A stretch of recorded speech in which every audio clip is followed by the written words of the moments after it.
And now it's time to do 55 minutes of business on this Friday afternoon, and we have 55 minutes to go around the world of business. Here's what we have prepared for you on this episode of Business Incorporated. In Angola, their GDP is up, adjusted 2.94% for the third quarter. And South Africa has increased its capacity in solar energy by 12% in 2024.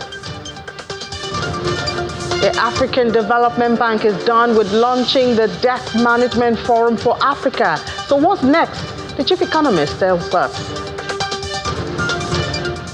Good afternoon, everyone. I'm Ini John Mekwa. This is Business Incorporated. We start off from the global space, telling you that gold prices were set for a weekly decline on Friday after the Federal Reserve's verdict on its monetary policy, that's easing cycles, a slowdown in rate cuts next year, while focus is shifting to U.S. personal consumption expenditure, which is due later on today. Look at the numbers for this afternoon. Spot gold is unchanged.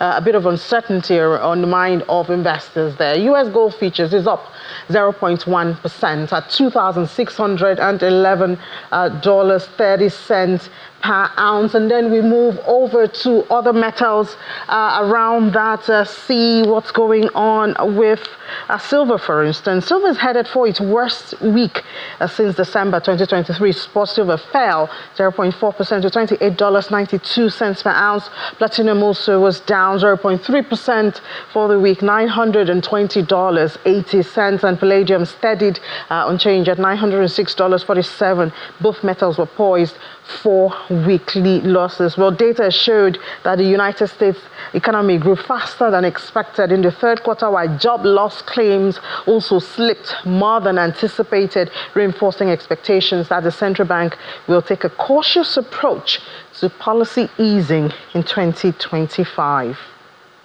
Look at oil prices. It fell on Friday on worries about demand growth in 2025, especially in top crude importer China, putting global oil benchmarks on track to end this week down nearly 3%. I'll see the numbers just like it was this morning, but even down worse than that. It's almost 1% down for Brent, lost 0.96%, but still around $72, $72.17. And this has lost almost $1. That's talking about WTI, because it's down 1.04%. So Chinese state-owned refiner Sinopec says that its annual energy outlook released that China's crude import could peak as soon as 2025, and the country's oil consumption would peak by 2027 as diesel and gasoline demand weaken. Meanwhile, the dollars climbed to a two-year high, also weighed on oil prices after the Federal Reserve said that next year, 2025, will not have a whole lot of cuts of rates. Now let's come back home to Nigeria. And just a couple of hours ago, the Central Bank of Nigeria has granted Bureau de Change operators temporary permission to purchase up to $25,000 weekly in foreign exchange from the Nigerian foreign exchange market, NFM. The central bank has granted Bureau, though it's a temporary one, to be able to purchase up to $25,000. The transactions will occur at the prevailing NFM rate. And BDCs are required to adhere to a maximum of 1% spread when pricing FX for retail end users. All transactions conducted under the scheme must be reported to the CBN's Trade and Exchange Department. Well, looks like Naira is about to get some gains right there, right? Okay, now, so Nigerian businesses are projecting that further drop in the value of a Naira within the current month, that's December. Although this may be countered by what the CBN has just done, when there's more supply to the BDCs, which is the first in contact with customers, we might see a reverse of that expectation from the businesses. Well, further analysis of the report by the CBN shows that businesses expect the Naira to depreciate in January and the next 3 months of 2025, but appreciate after that in the next 6 months. So we'll see if the CBN's new move of allowing BDCs to be able to purchase up to $25,000 will counter that expectation from businesses. Well, it's still around the CBN. They say that the consumers in the country are pessimistic about the macroeconomy in the current month, that's December, according to its latest Consumer Expectation Survey report. The CBN mentioned that households project a rise in the cost of transportation, rent, and vehicles, house purchase, and medical expenses this month. Well, the report shows that 61.1% and 57.6% of respondents perceive that the prices of non-durable and durable household items, though high, will keep declining this month and next, respectively. Now, as the year 2024 gradually comes to an end, business operators in the private sector are making their assessment of the outgoing year, which they describe as challenging for their operating environments. The president of the Association of Tire Marketers at the Lagos Trade Fair, Mr. Issa Akombi, who was a guest on Business Morning earlier today, says that government could have done better in the area of policies, formulation and implementation. It has been challenging because of the unfriendly policies that have been coming from the government side. Tires importation have been very, very difficult, and it's unfortunate that it goes back to the users, because whatever it is done about clearing or whatever, it is channeled back to the importation, and we are in business to make profit. As I'm talking now, to clear 140-feet container, you will need 12 million naira. The charges are too much. 20% with 5% VAT. So that is making it difficult for us. The permanent solution we will have to this is local production of tires. We had Michelin and Dunlop those years. They have relocated. Their complaint was majorly power. So if this is stable and they are brought back to the country, and even we can even encourage the foreign tire manufacturers representative in Nigeria to come and establish tire manufacturing plant in Nigeria, it will create more jobs, and we have tires at a very low and affordable prices and with very good qualities. So do we have to wait for those multinationals to come into our country? Isn't it possible for Nigerian companies to engage in manufacturing of tires? It is with good support from the government. What kind of support? Like just make the whole thing just surrounding the manufacturing, just make it very easier for them. Support, funding, and all this protocol they need to go through should be made here. The ease way of doing business should be encouraged on this matter.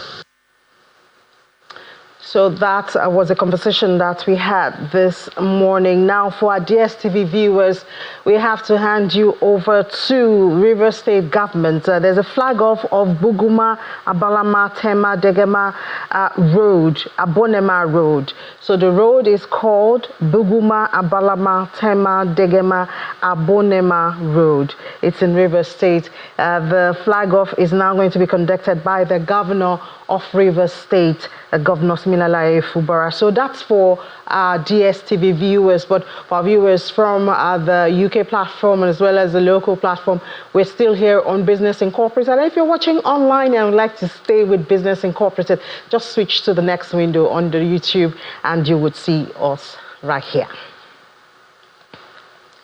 Now, we're going back to some of those things still happening in the country. Stakeholders in Nigeria's agricultural sector advocating for enhanced public-private partnership to develop sustainable digital agriculture extension services aimed at empowering smallholder farmers and boosting food productivity.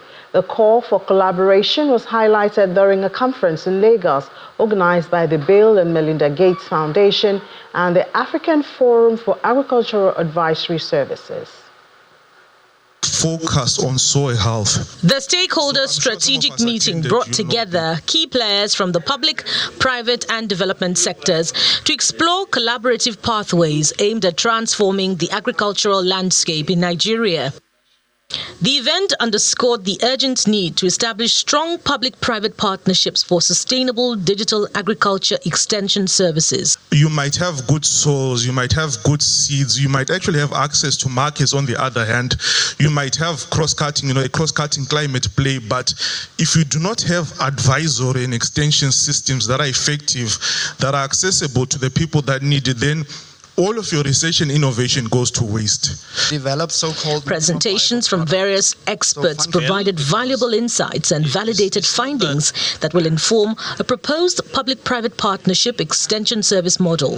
This model aims to tackle pressing challenges in the agricultural sector, increase productivity, improve market access, and foster self-sufficiency among farmers. One of the challenges of extension delivery systems is the ratio of extension agents to farmers. Human interaction does not scale if one extension officer has to serve a few hundred or thousands of farmers.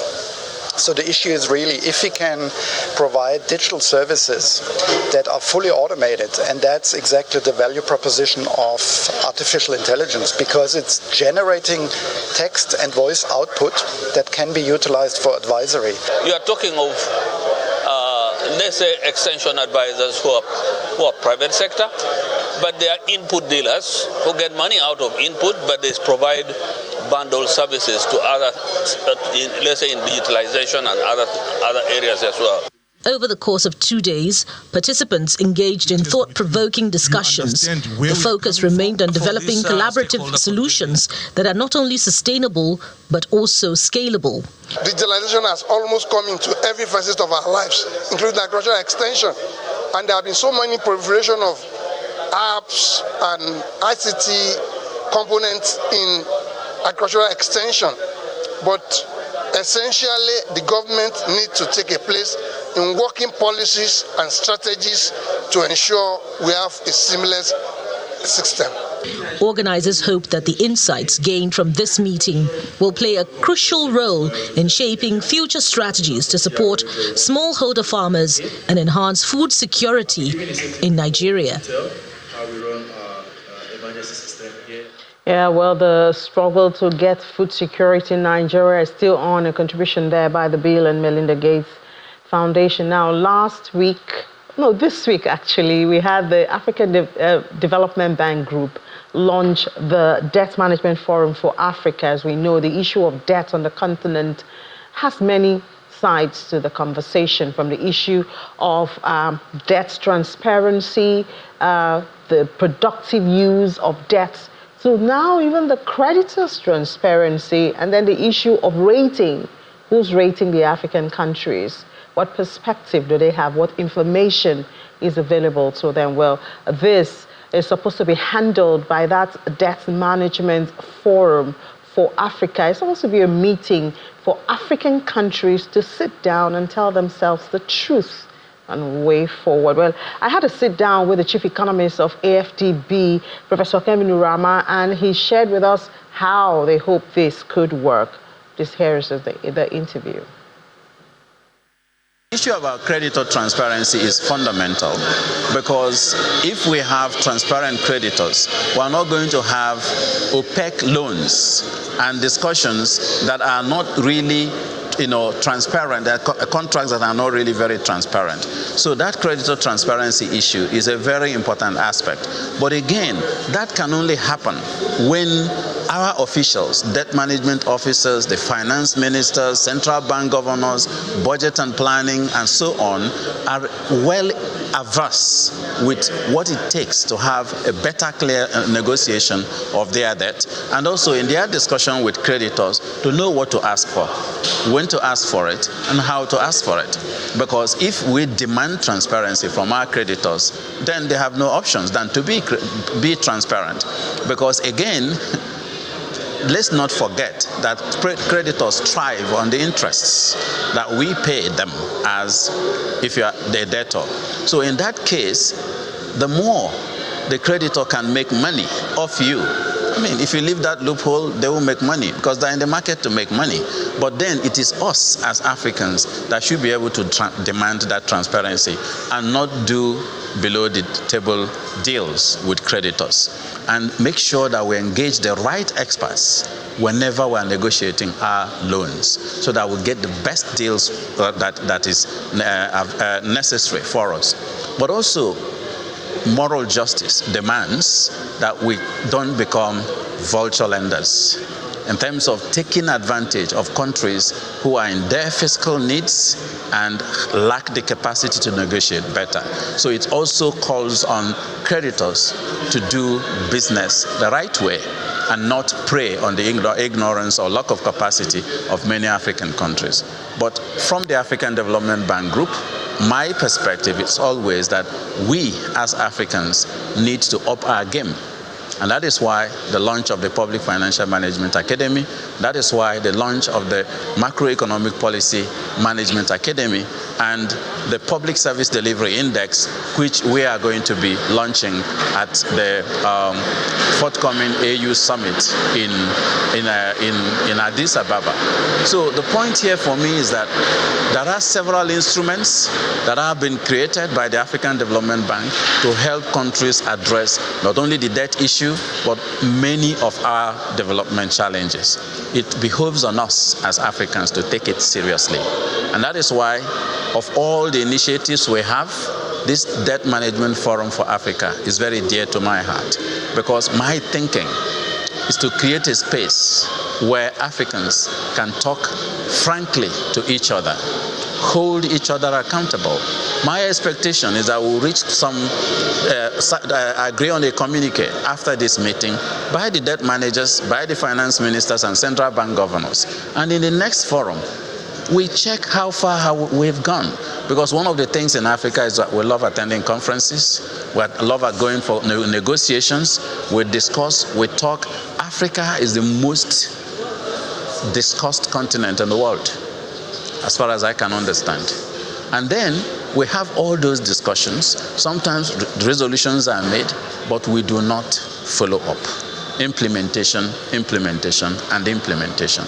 And that is why we are launching the Public Service Delivery Index, to give the tools in the hands of citizens to finally see how our public service servants are delivering on their public services, and also how we perceive the quality of the public services that are delivering for us.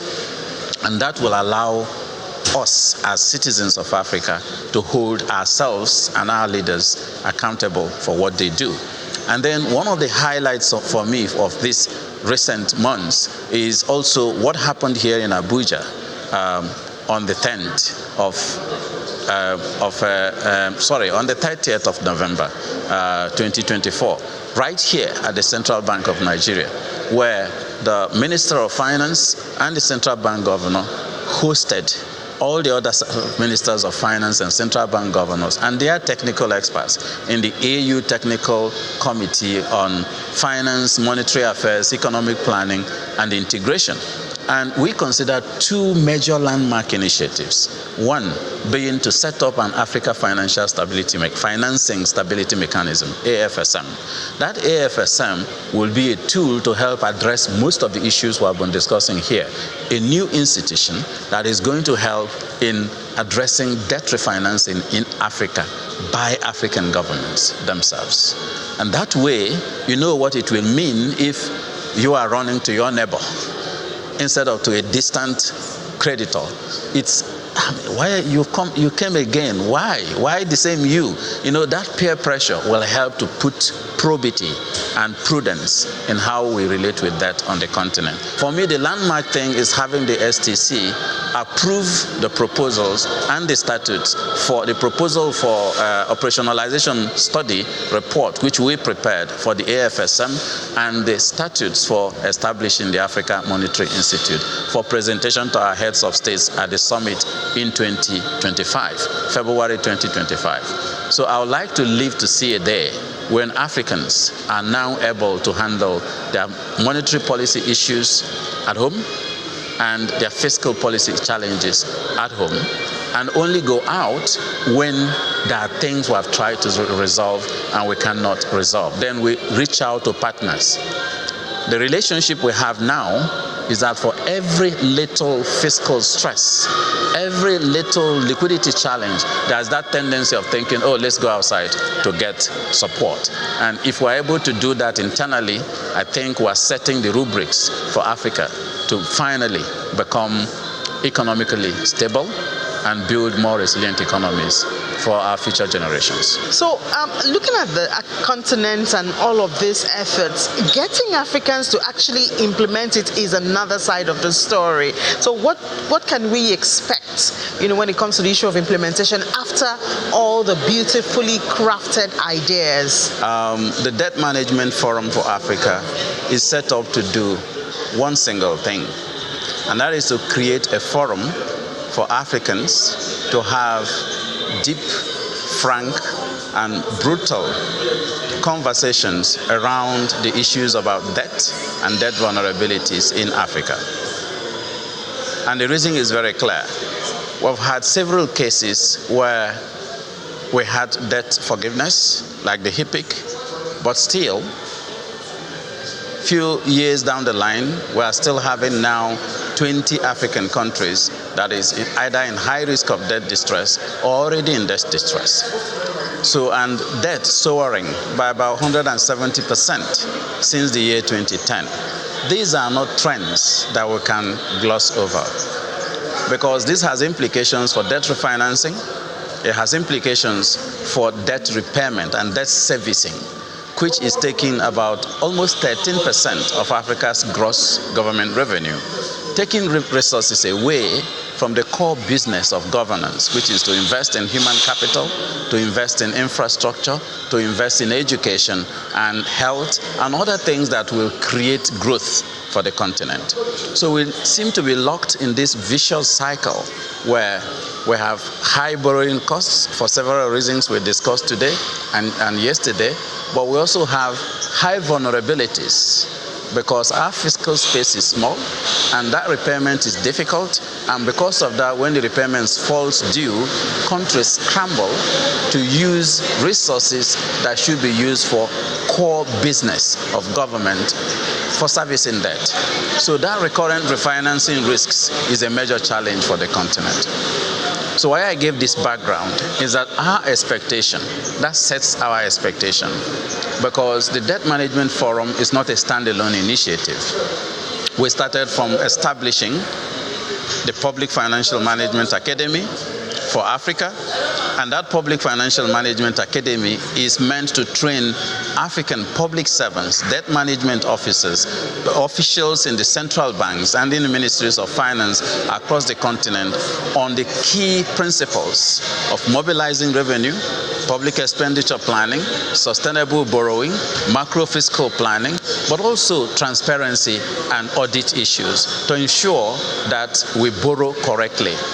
Because debt is not a problem in development. Debt for growth is a known development model. But the problem is the quality of debt, what I call debt productivity. If you are borrowing to be productive, then you are likely going to be able to repay the principal and have some development additionalities and dividends left for the country. But in Africa, we are seeing the reverse. So that Public Financial Management Academy is already capacitating countries across the continent. And one lesson we learned is that there are several African countries that are doing very well in several aspects of public financial management and therefore are able to avoid debt distress. But several African countries, maybe because of lack of knowledge or experience, fall into the traps of debt vulnerabilities and the debt sustainability challenges more often than not. So the purpose of this public DEMFA, Debt Management Academy, Debt Management Forum for Africa, is like saying, let's come home as Africans to talk frankly to each other on what are the sources of our debt vulnerabilities. How can we avoid them? How can we set up early warning systems to ensure that countries don't get into a debt sustainability challenge so that you don't go through the painful and very, very painful and complex loop of trying to do debt restructuring. Like we have heard from Zambia, we have heard from Ghana, we have heard from Ethiopia and other countries. So how can we avoid getting there in the first place? But the other point is, how can we avoid borrowing for consumption? and avoid borrowing resources that is going to leak through the system in terms of corruption, in terms of wrong ratings of our countries due to information asymmetry that we have heard also from the credit rating agencies, but also through illicit financial flows or international profit shifting, which collectively costs Africa almost $587 billion every year. That means daily the continent is losing, my sister, $1.6 billion.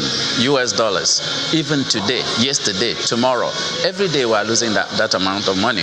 So how can we strengthen our macro fiscal frameworks, strengthen our regulations, strengthen our accountability systems to make sure that those leakages do not happen? And then we can keep those resources internally and not have to run to the market to borrow all the time.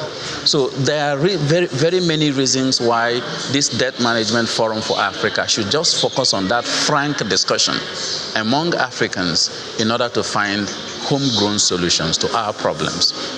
Because while debt restructuring, debt service deferment like the DSSI we had, debt service suspension initiative, or the whole discussion around common framework is helpful only temporarily, is because it doesn't address the roots of the problem, the structural issues within Africa's economies that needs to be addressed in order to ensure that when we borrow it is productive, and when we borrow we are able to repair, and we're not going to get into these big challenges that we have. So for me, my long and short-term expectation is that Africans start becoming very frank among each other, and that then leads to peer-to-peer pressure in terms of, hey, this country, we did it, you can do it. It will be positive enhancement for countries to know it is possible to do this. But also learning lessons from those who have gone through the painful processes of debt restructuring on how to do it, so that we are not going to be shortchanged every time that it becomes the turn of another country to do it. And then also, more importantly, because we don't live in an island, the African economy is globalized, and we have to engage with the global community. So, and that is why you have had a lot of discussions on how do we engage with the credit rating agencies to ensure that the ratings on Africa reduces this Africa premium, which is costing the continent about $74 billion every year. So if, as Africans, we come together and we can learn lessons from those who have experiences dealing with the rating agencies, who are performing well, and understand what they are doing, so that we can also do it across the continent, then we're able to lift each other up, so that in our engagement with the rating agencies, we are able to get better ratings, just by maybe providing better quality of data that is reliable and timely, and also addressing the fundamentals of those indicators that they look at before they come, so that we have credible macroeconomic policy environments that will earn us better ratings. That also will help us quite a lot. So it's also about preparing African countries to engage with the global community, like the credit rating agencies. But also it includes preparing African countries, for example, in this discussion that is going on about reform of the global financial architecture, including the reform of the debt architecture. What is it that we should be asking for? Because it's very easy to go to such negotiations with sentiments, without facts. And then you go there, you talk, you come back, the situation continues. So we need to be able to build our analytical capacity collectively, so that we can engage properly with the global financial architecture. And finally, also in how we contract debt. How do we negotiate our debt? What are the terms of the contracts? We heard from the Africa Legal Support Facility, just simple sentences and wordings of sentences in the contract means totally big different things for countries. So we need, as much as possible, to ensure that we can help each other to have better negotiations and get better deals from the creditors. And there are several reasons you heard during the meetings why this particular initiative is very important. And for me, the short-term takeaways from here, I was so excited to hear the calls by governments across the continent to learn more about contract negotiations. How do they contract the debt? And that is why we are going to be launching that Global Community of Practice regular series, that we are going to get countries that are interested in that to work with experts to try and understand that better. That was that conversation with Professor Kevin Rahman, the Chief Economist of African Development Bank Group. Now let's take a break. When we come back, we'll head to the market. The numbers were so exciting yesterday at the close of trade. I wonder what it looks like intraday. Anita Edet will tell us. Join us again.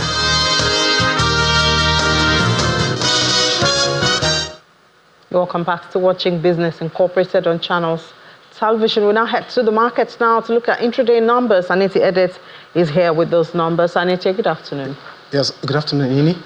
Okay, so yesterday we saw the market, the all-share index of the NGX crossing 101. We've seen that number sometime earlier this year, and it's so nice to see that number coming in at a time when you say, okay, Santa rally, we should be expected, and I'll look out for Santa rally, but at intraday, that number was not promising. Okay, so now let's take a look at the screen here. 100,000. Yesterday we saw this number at 101, above the 101,000 points, which was up by about some 0.77%, with in value about a 467.11 billion was gained.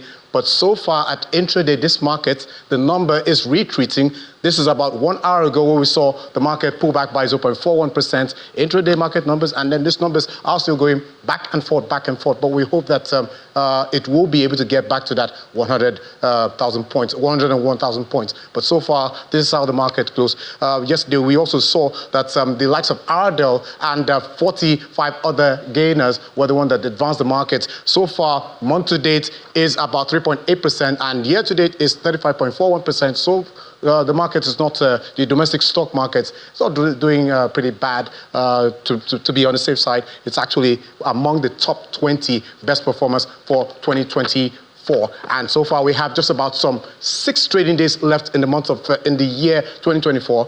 For most of the markets that we track around the world. For the Johannesburg Stock Exchange, at some point we've seen the number climb to about 87,000, but it has retreated to about 83,969.00, last track 0.59% in the red zone.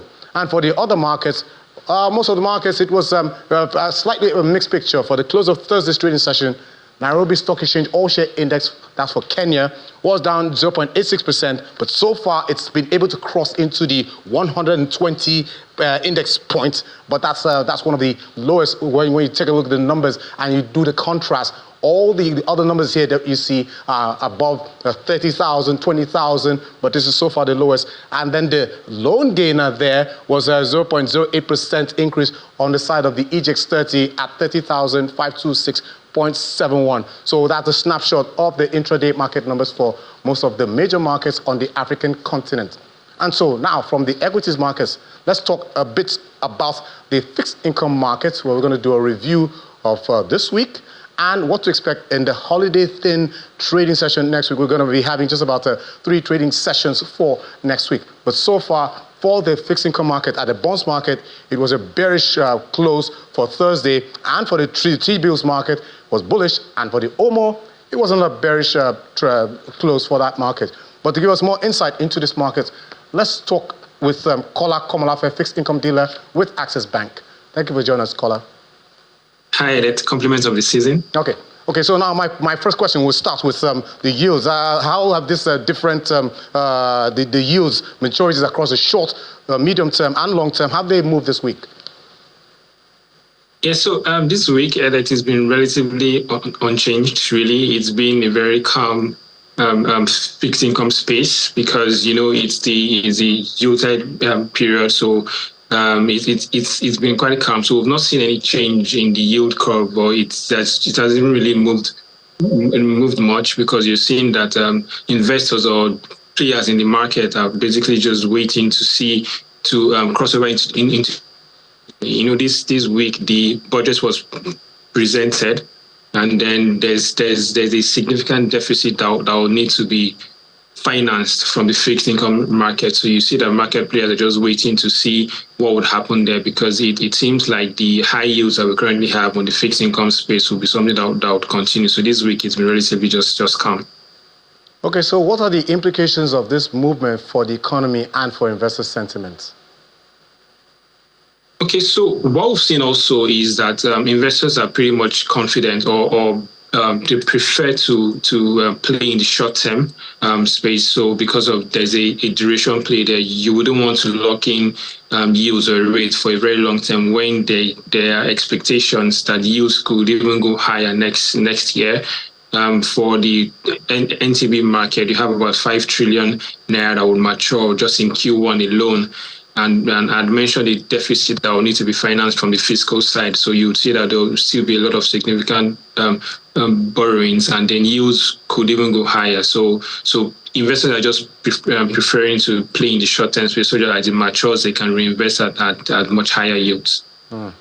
Kola, I think because of time, we just have to leave it there. But I know that there's going to be a Treasury bills auction next week. It's supposed to be on Christmas Day, Wednesday, but that'll be on Thursday. So we'll talk more about that next week. But so far, let's put it there for the close of for Friday's trading session.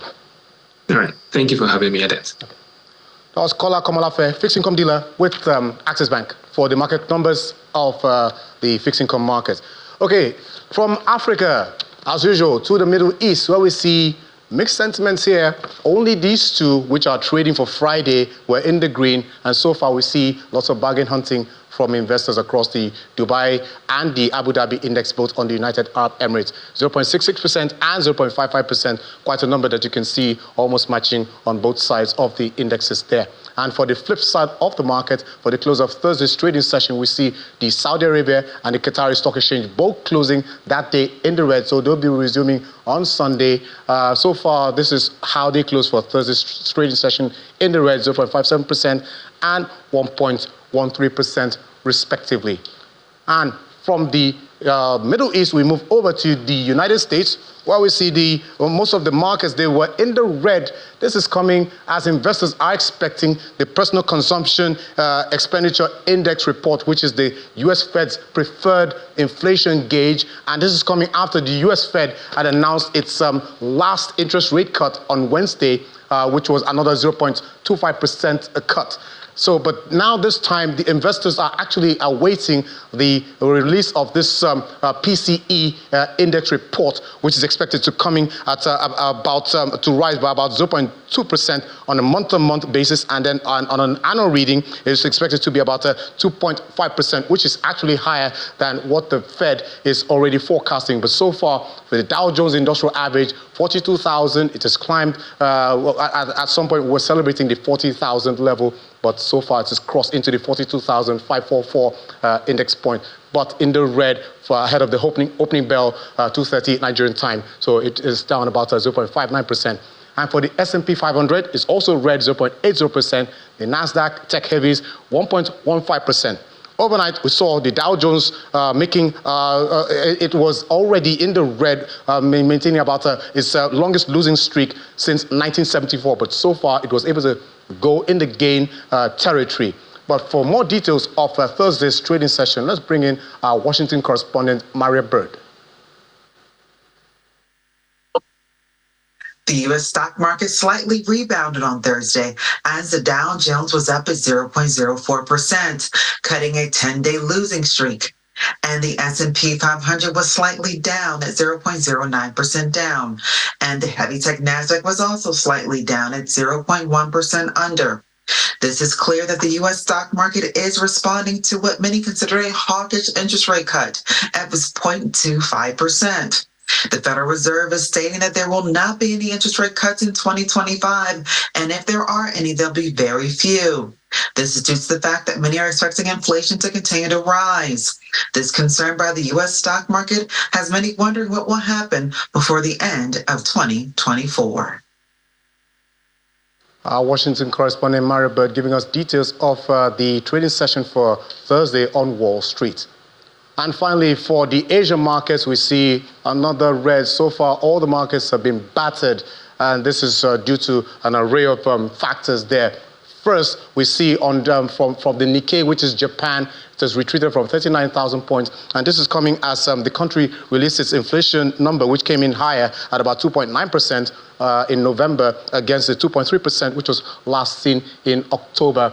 At the same time, we also see China announcing that it has kept its interest rate unchanged, leaving the one-year rate at 3.1% and the five-year rate at 3.6%. So far, we've had about 4 interest rate decisions this week. We've had from the Bank of Japan, the Bank of England, the US Fed, and now the People's Bank of China. And so far, the Kospi is also in the red. Kospi, that's from South Korea, had been in the news so far, and it wasn't too good news. The market had actually been slammed and made some gains, but so far, for the close of Friday's trading session, it was down 1.3% at 2,404.15.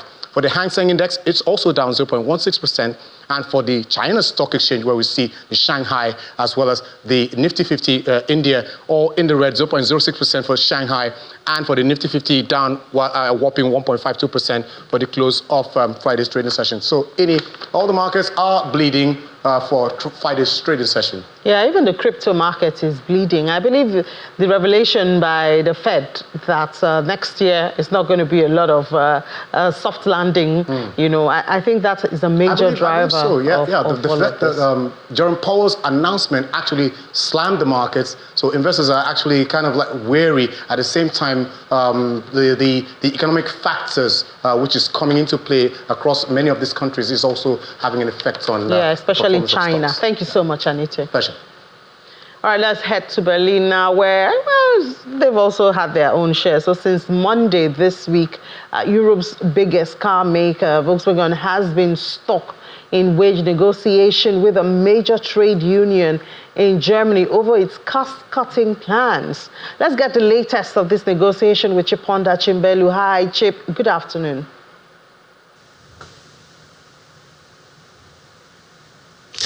Thanks for having me. Well, Ini, this is the 5th round of talks, and negotiators from Volkswagen and the trade union IG Metall have spent more than 60 hours in talks this week alone. And on Thursday, there were media reports that the two parties could be closer to reaching an agreement. But at the end of the day, both Volkswagen and the trade union said that they hadn't reached one. Now, news agency Reuters has reported that they are negotiating job security and the future of factories here in Germany.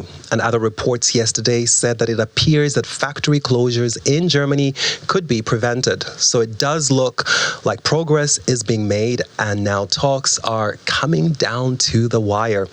And if an agreement isn't reached, workers may go on strike in January. And that would, of course, only add to VW's woes because, of course, like other European car makers, it has been struggling amid rising competition from Chinese auto players and dwindling car sales here in Europe. Yeah, well, it won't be a good way to start the year. But what about others in the industry? Ini, the latest figures show that European car registrations declined 1.9% in November compared to the same period last year. And that was mainly due to huge declines in two of the bloc's major markets. In France and Italy, new vehicle registrations fell more than 10% on the year. And that is something that can also be seen reflected in the performance of auto giant Stellantis, which owns major brands in both countries, Fiat in Italy and Renault and Peugeot in France. Now, in the third quarter of this year, Stellantis' sales tumbled 27% due to steep declines in both Europe and the United States. And the group was forced to reduce its annual guidance. And if we look to Germany, the situation was slightly better last month.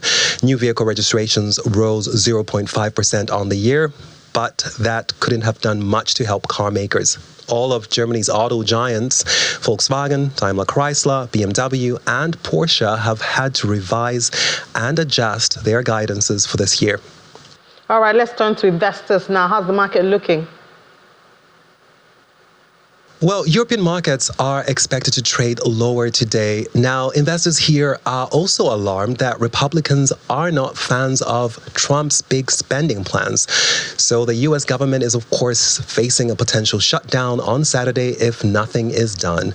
And investors here will be looking to U.S. core personal consumption expenditures for November.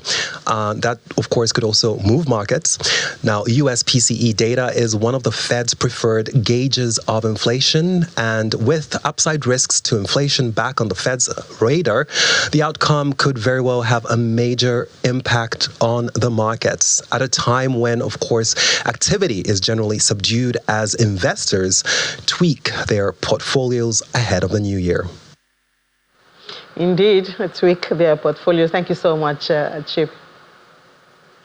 Now let's come back to the continent and see what's happening. We start with Angola. The gross domestic product grew by a seasonally adjusted 2.94% in the third quarter of this year for an annual rate growth of 5.5%. The country's National Statistics Institute shared this information. According to the Institute, rapid information sheet for the national accounts for the third quarter of 2024 the main activities that contributed positively to the quarter-on-quarter change in GDP is the extraction and refining, that had 0.43% point, and trade 0.4%, fishing 0.3%, diamond and other mining 0.24%, post and telecommunications had 0.12%. The data shows that the accumulated positive change over the course of the year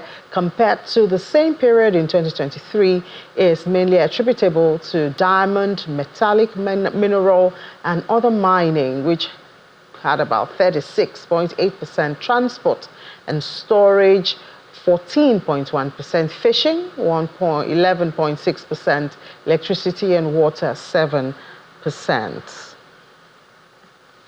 And then from Angola, we go to South Africa, where the country's total solar PV capacity surged to 8.97 gigawatts this year, which includes 2.8 gigawatts from public procurement, 6.1 from private sector contributions, 11.9% higher than what it had in 2023.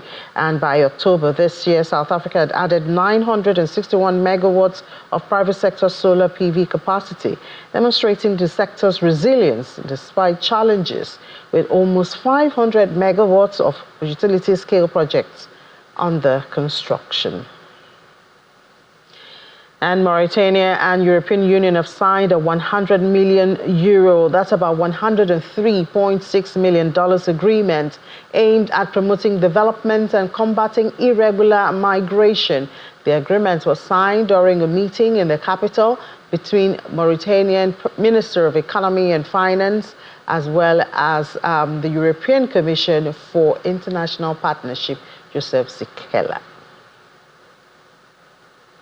Angola and the Sultanate of Oman have signed several instruments to strengthen bilateral cooperation, especially in the fields of oil, gas, and mineral resources. Angolan Foreign Minister says that the parties are now working to better structure their relationship. The minister explains that the visit of the head of state to the Arab country shows that Angola is a country open to the world and also implies the possibility of diversifying partnerships. He also added that despite the fact that Oman is a country with which Angola does not have any traditional relations, the two states have many similarities, especially in the struggle for development. It's time to now go to the crypto space, where things have gone the other way.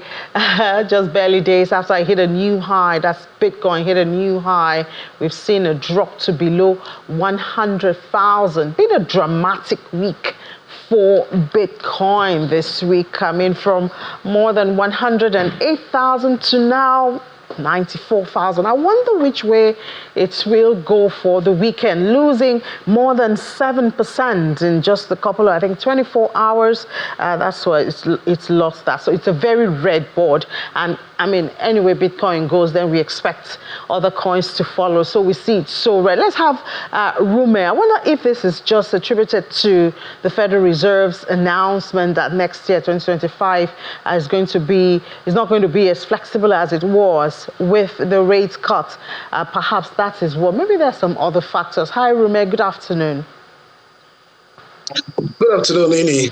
Yeah, Good afternoon, so is it just the announcement about the plans for 2025 rate cuts that has brought about this very bloody board that we have? Yes, exactly what had happened. The truth is that our industry is now heavily correlated with the traditional market. This is not what we actually anticipated in time past, but unfortunately, with having the ETS and other institutional guys coming into the industry, we've seen the direct correlation with the traditional financial market. A lot of these things are going to play out. It's also an opportunity for people to buy the lows in possibly time where everything works out, the market is going to rebound. But this is a time really for people that are not familiar with the industry. This is going to be a trying time for them. And also some of those altcoins are seeing really strong bloodbath of 30, 25, 40%. So in years to come, 2025, most especially, which is very close now, something is going to work out pretty well, because it's not going to remain this way for a very long time. But do we have an idea when this pullback will end? Do we know of any factor in the horizon that could jolt it back to the flip side? So the market looks for every opportunity, every news to be able to react in a certain way. The crypto market is forward thinking. So this was just a perfect opportunity. But again, I relate it to the market going to the tops never seen, 107 plus, 107,000 plus. Considering the fact that we're in the holidays, people are obviously going to take profit. It's a normal thing to do. It's a logical thing to do. It's very sensible to do.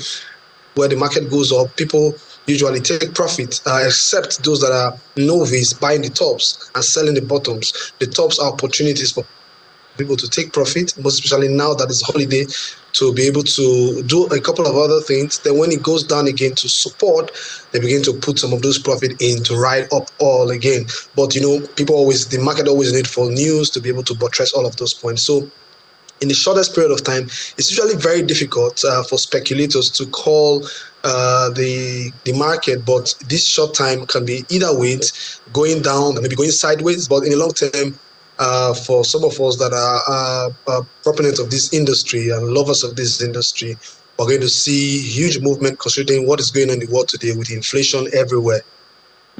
So has the fact that Donald Trump is going to be the next president by January, the swearing in and all of that, do you think that is going to move the market, or has it already been priced in?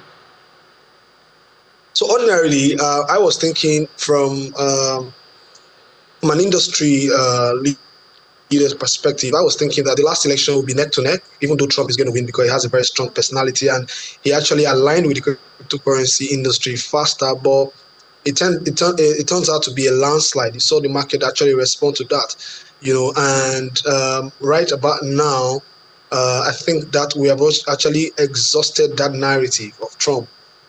We understand that he has very good intention to make the US the crypto capital of the world, and as well as other innovations around the blockchain and Web3 space. That narrative actually been for a very long time, and it has to cool down. So towards the end of January, when he comes to office, the real work will start, because the truth is campaign promises are not policies. Campaign promises are not policies. We're going to go back to the drawing board to see if some of those promises he made by Bitcoin reserve are going to be in place, or sacking Gary Gensler, although Gary Gensler have said that he's going to resign, before then, so we're going to benchmark all of that and see the reality that's going to happen in the market. But again, him being a pro-crypto, I'm looking at the positives from the Congress cycle. We're having a Congress this time in the US that are pro-crypto and blockchain, all of both the House and the Senate. I wish we can have that in Nigeria, where we discuss technology as it relates to solving critical economic problems. But I think Nigeria, we'll get there. We have to take our own time and follow our step. But thank you so much and have a great weekend. Thank you very much, Shini. All right, so just before we go, telling you that Chainalysis has reported that funds theft by cryptocurrency platform hacks went up by 21% when you compare it to what happened last year. So it's standing at 2.2 billion dollars this year. The total hacks went up by over 1 billion compared to what you had last year. The number of incidents also went up to 300 this year compared to 282. So these are some of the worries and skepticism that some individuals have concerning crypto. But I guess risk is everywhere. You choose which one you want to take. So that's it on the program Business Incorporated today. Thank you so much for being a part of it. It's been 55 minutes of doing business. We'll have it again next week, beginning from Monday. But you don't have to wait till then. You can go to our YouTube channel and watch Business Morning, Business Incorporated, and stay informed. As you prepare for the festivities, I'm Ini John Mekwa. I'll see you at 10 for the stock market report.